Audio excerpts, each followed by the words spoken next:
আসসালামু আলাইকুম সবাইকে। আশা করি যে যেখানেই আছেন আল্লাহর রহমতে ভালো আছেন, সুস্থ আছেন। আমরাও অনেক ভালো আছি। আরেকটি নতুন ব্লগ নিয়ে চলে আসলাম। এইটা আসলে তো এখন আগে আমি যতটা ব্লগ আপনাদের সাথে শেয়ার করতাম এখন তার চাইতেও কম হয়ে গেছে।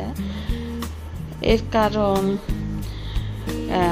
আমার বড় ছেলে রাফি এবার এসএসসি দেবে, 14 তারিখে ওর পরীক্ষা শুরু হবে। আবার ছোটটারও পরীক্ষার ডেট দিয়ে দিয়েছে। এখন দুজনকে একসাথে আসলে ওদেরকে পাহারা দিয়ে পড়াতে হয়। আর এই করোনার ফলে তো মনোযোগও নষ্ট হয়ে গেছে। এখন বুঝতেই পারছেন দুজনকে নিয়ে একা সামলাতে হিমশিমি খাই। অসির কোচিং এর খাতা লাগবে বলেছিল, সেটা রাফি কিনে এনেছে। দুই ভাইয়ের জন্য কলমও, কারণ এবছর থেকেই অসিও কলম দিয়ে লেখা শুরু করেছে, ক্লাস 3-তে উঠে গেছে। তো তাই এখন তো শেষ পর্যায়ে ফাইনাল পরীক্ষা দেবে। নতুন নতুন কলম দিয়ে লিখছে, বলে আমি কি লিখতে পারবো, আমার লেখা পচা হয়ে যায়, পেন্সিল দিয়ে লিখলে সুন্দর হয়, এই আর কি। এদিকে যে আমি বললাম যে আমার শাশুড়ি গ্রাম থেকে এসেছে, আসার সময় কিছু পোলাওর চাল আর এই যে বাদাম নিয়ে এসেছে। ছোট ছোট একটু পোকার মতো দেখছিলাম, এর জন্য একটু রোদ্রে দিয়েছি যাতে পোকাগুলো চলে যায় আর বাদামটাও হয়ে যায়। আর যেদিকে আমি কিছু বাদাম রেডি করে নিয়েছি, কারণ দেখা যায় যে বাদাম খেলে বাদামের এই আঁশগুলো দিয়ে ঘর ভরে থাকে, তাই একসাথে একদিন ঝামেলা করে নেই। আর এদিকে রাফি বলল যে ওই যে পিনাটগুলো খায়, যে প্রাণের পিনাটগুলো বানিয়ে দেওয়ার জন্য। আসলে ওরা তো এখন প্রাণের পিনাট খায়, আর আমরা তখন ছোটবেলায় গাট্টা বলতো এগুলাকে, চিনি শিরা জাল দিয়ে তারপরে বাদামগুলো দিয়ে দেওয়া হয়। আমি যখন ওই বাদামের গাট্টা বানাচ্ছি তখন রাফি ডাকলো, দেখে এদিকে এসে দেখে আমাদের 5টা পাখি ছিল, তার ভিতরে একটা মরে গেছে। কিভাবে মারা গেল সেটা তো বলতে পারি না, তবে অনুমান করছি বাকি 4টা পাখি হয়তো এটাকে এই যে মাথাটা একদম খেয়ে ফেলেছে। আসলে একটু হলেও কষ্ট লাগছে যে আজরাইল আমাদের ব্যালকনিতে কত কাছে এসে গেছে, কারণ আজরাইল তো সব প্রাণীরই জান কবজ করে, সেটা ছোট্ট পাখি হোক না কেন। অসু তো কান্না করে দিচ্ছে, ওর পাখিগুলোর ভিতরে একটা মরে গেল। আসলে এই পাখিটা যে উড়ে এসেছিল, অকালেই চলে গেল। যেভাবে এসেছিল সেইভাবেই চলে গেল হঠাৎ করে, কোনো ছাড়াই। আর এদিকে আমি তারপরে এসে দেখি যে শিরাটা একটু ঘন হয়ে এসেছে।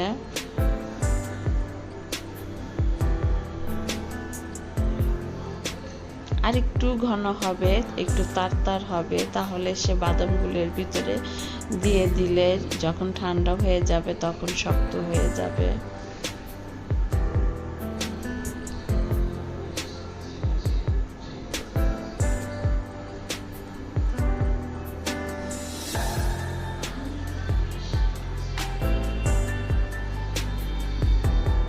এখন আমি স্টিলের প্লেটেও শিরাগুলো ঢেলে নেব।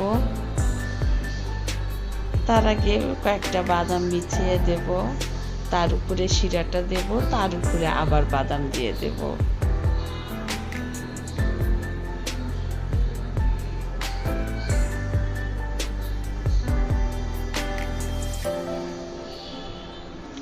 আসলে আমাদের গ্রামের বাদামগুলো মানে খেতে বেশ মজাদার, একটু মিষ্টি মিষ্টি। আর এখান থেকে যে রাফির বাবা কিনে আনে সেগুলো মন্দ না, তারপরেও এটার চাইতে ভালো না।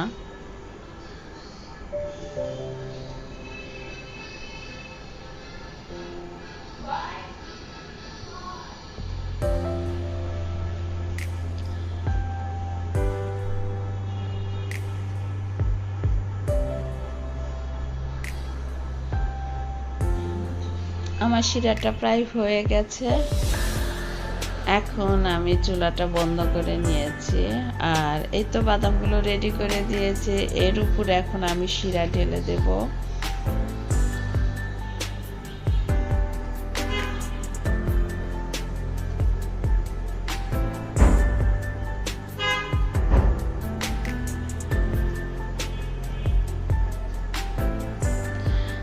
আর আরো একটা কথা বলি, আজকে দুপুরের লাঞ্চে আমাদের মানে আমরা যে 4-5 ভাবি একসাথে হই, আজকে আমার পাশের ফ্ল্যাটের ভাবি আমাদেরকে ইনভাইট করেছে। আজকে আমরা দুপুরে সেখানে খাবো।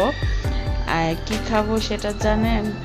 এই বৌভাত বলে না কি বৌয়া বলে, এক এক জেলায় এক এক ধরনের কথা ভাষা। তা আমাদের এলাকায় এটাকে বৌকুদা বলে, আর এখানে বৌয়া। বিভিন্ন পদে ভর্তা দিয়ে সেটাই আজকে আমরা দুপুরে খাবো, সেটাও আপনাদের সাথে শেয়ার করব। আসলে ওই যে সবাই তো আমরা বন্দি থাকি যার যার মতো একা একা, সবাই যদি একসাথে হয়ে কিছুটা সময় কাটানো যায় তো খুবই ভালো লাগে। তাই এখন আমরা ভাবছি যে এক এক দিন এক এক ভাবির বাসায় আমরা দাওয়াত খাবো, কিছুটা সময় সবাই মিলে একসাথে গল্প করে কাটিয়ে দেব। সময়টা ভালোই কেটেছিল।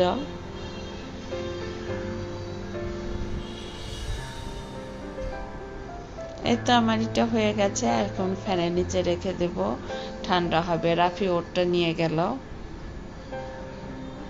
আর পাতিলের ভিতরে যে পাত্রের যা ছিল একটু শিরা, তার ভিতরে আমি আরো কিছু বাদাম দিয়ে দিচ্ছি।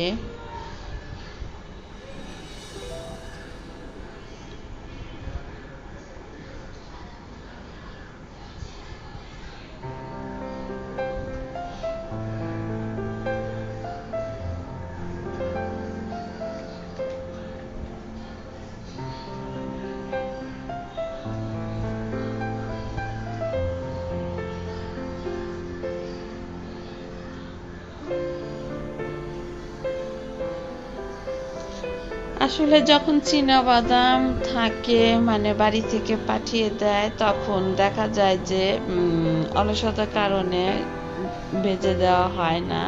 তারপরে যখন এই খোসা ছাড়ানোগুলো কিনতে পাওয়া যায় আমি দেখলাম, তখন ওর বাবা কয়েকবার এনে দিয়েছে, খুব সহজেই হয়েছিল, কারণ খোসা ছাড়াতে হয় না, শুধু একটু ভেজে নিলেই হয়।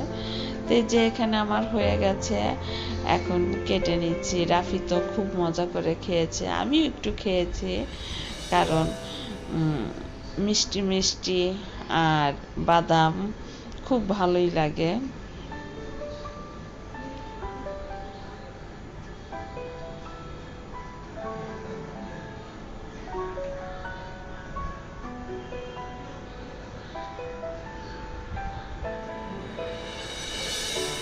কিন্তু একদম সুন্দর হয় নাই। এই তো এখন আমরা চলে আসলাম এই 1 নাম্বার ফ্ল্যাটে।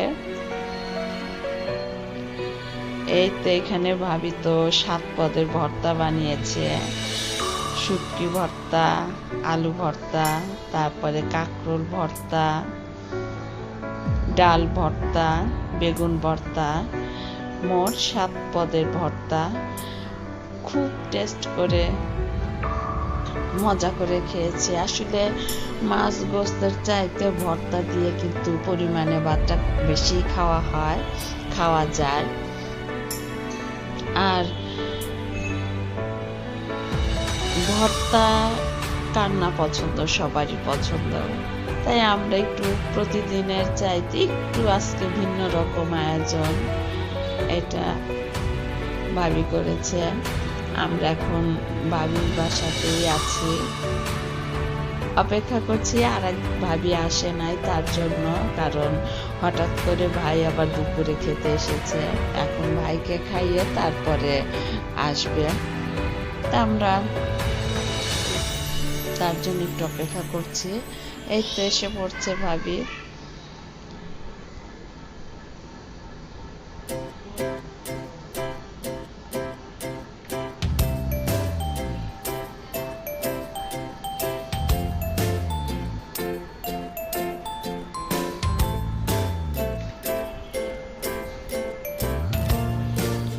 ভাবি শুধু মায়েদের জন্যই আয়োজন করে নাই, বাচ্চাদের জন্যও করেছে, কারণ এই খুদের ভাতটা সবারই পছন্দ, সবার জন্যই। আমার অসিও কিন্তু খুব মজা করে খেয়েছে, কারণ এই প্রথম অসি এই খুদের ভাত খেলো।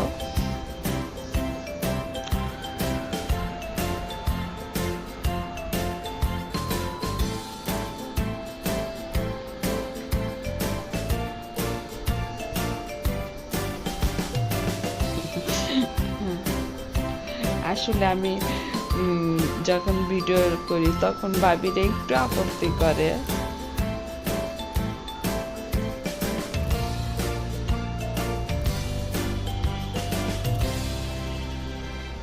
এখন আমরা সবাই বসে যাব। বেশটা সময় আমরা সবাই একসাথে কাটিয়েছি, কারণ 2টা থেকে প্রায় 5:30 পর্যন্ত গল্প করতে করতে সময়টা কখন পেরিয়ে গেছে বুঝতেই পারিনি। খুব ভালো লাগে একসাথে সময় কাটাতে। আসলে যখন স্টুডেন্ট ছিলাম তখন জানা বান্ধবী ছিল, এখন এই বয়সে এসে ভালোই আমাদের বন্ধুত্ব হয়ে গেছে সবার সাথেই। এখন তো দেখা যায় যে যার যার মতো সে ফ্ল্যাটের দরজা বন্ধ করে থাকে, কার ফ্ল্যাটে কি হচ্ছে কেউ কারো খবর রাখে না।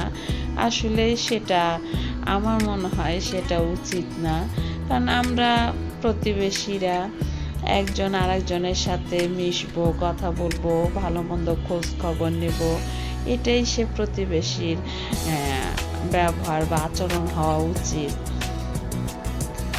একজন আরেকজনের বিপদে যতটুকু পারি সাহায্য করব,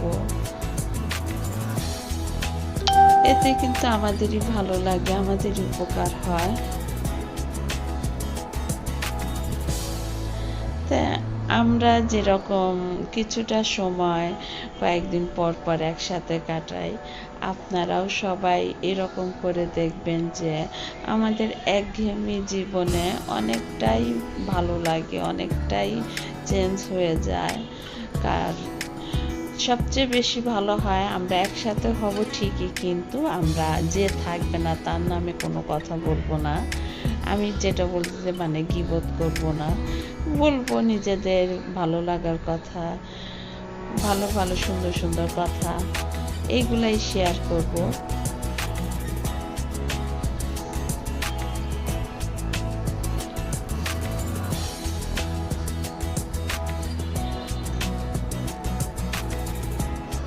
আসলে আমি অনেক কয়টা ভাত খেয়েছিলাম খুবই মজা করে। ভাবিরা সবাই বলেছে ভালো হয়েছে, আর যে ভাবি তৈরি করছে তার তো অনেক কষ্ট হয়েছে, কারণ ভাবির কাজের মেয়েটা আজকে আসেনি। ভাবি ভেবেছিল যে ওকে দিয়ে 2-1টা ভর্তা বানাবে, কিন্তু না, আজকেই সে কাজে ফাঁকি দিয়েছে। হয়তো কোনো সমস্যা ছিল, কিংবা ইচ্ছে করেই আসে না, কারণ ভাবির কাজের মেয়েটা মাঝে মাঝে এরকম করে। কষ্ট করে ভাবি বলে কষ্ট কিসের, সবাই একসাথে খাবে, একটা আনন্দ। তো আমরা খেয়ে নিচ্ছি। এখন আর কথা বলবো না, বিদায় নেব। আপনারা সবাই ভালো থাকবেন, আমাদের জন্য দোয়া করবেন। আল্লাহ হাফেজ।